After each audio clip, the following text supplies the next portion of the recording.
Hey guys, welcome back to my YouTube channel Sulici. Dan kali ini aku mau bahas tentang visa-visa apa saja yang bisa digunakan oleh warga negara Indonesia untuk bisa bekerja di Australia. Kira-kira ada berapa macam ya? Dan rumit nggak sih buat dapetin visa ini?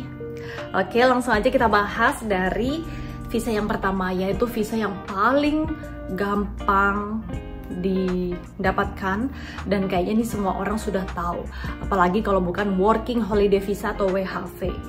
Ini adalah visa yang paling fleksibel karena jam kerja kamu nggak dibatasin, kamu bisa keluar masuk Australia sebebas kamu selama visa kamu belum expired, dan visa ini bisa berlaku hingga dengan 3 tahun.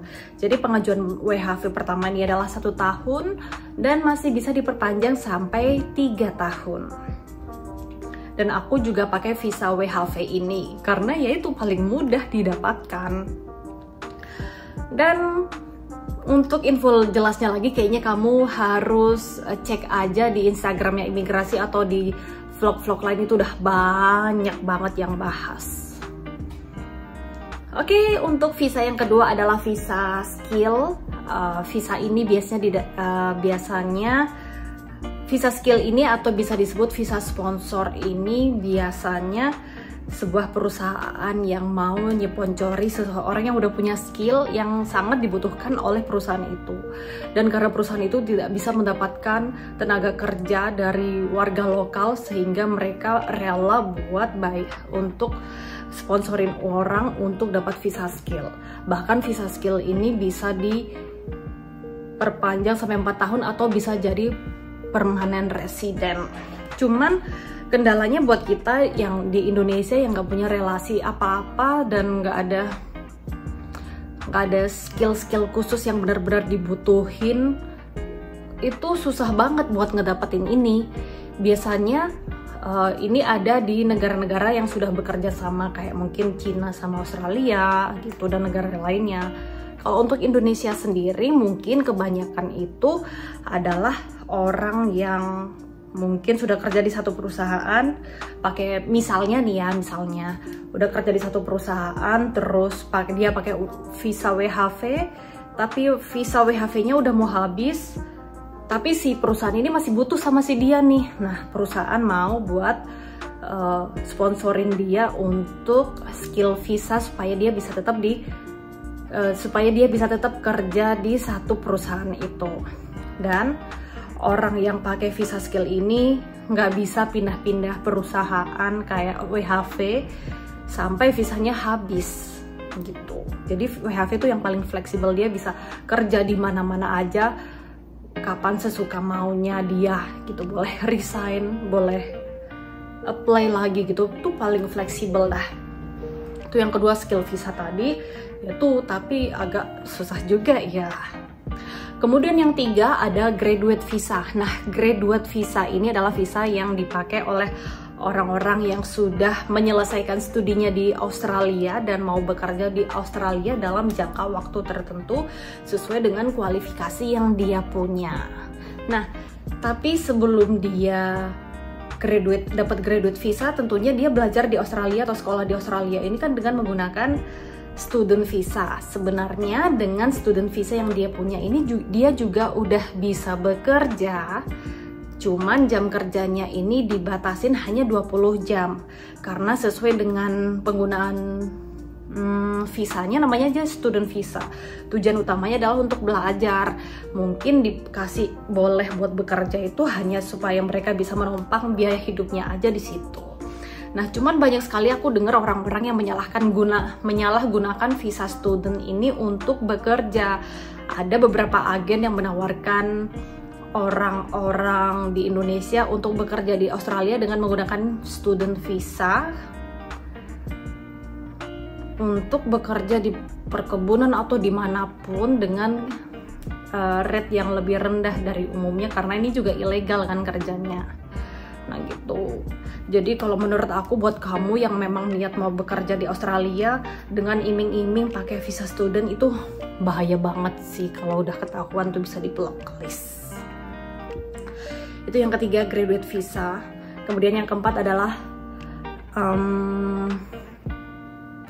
ada visa business talent. Ini sambil nyontek ya, karena aku mau memberikan informasi yang akurat.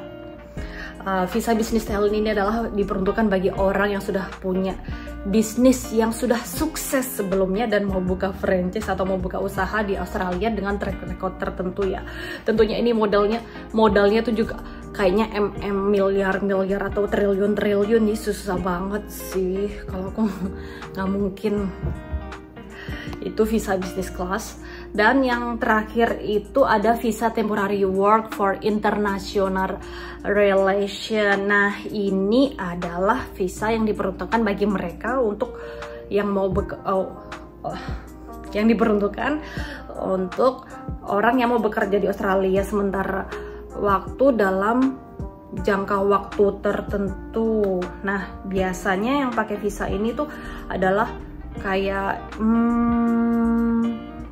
kedutaan asing, staf konsulat, atau pekerja yang dipekerjakan oleh duta besar atau diplomat asing di Australia.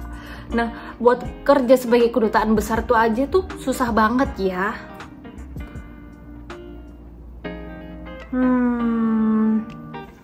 Ya itu aja sih visa-visa yang dipakai oleh orang Indonesia untuk bekerja di Australia. Oh iya, ada lagi nih visa yang gampang-gampang susah, yaitu partner visa. Partner visa ini adalah misalnya kamu punya pasangan yang sedang menempuh jalur S1 atau S2 di Australia. Nah, kamu apply partner visa sama dia. Nah, kamu sebagai partner dia yang sedang kuliah ini, kamu juga bisa bekerja di Australia dengan kayaknya sih jamnya juga nggak dibatasi sih. Itu partner visa.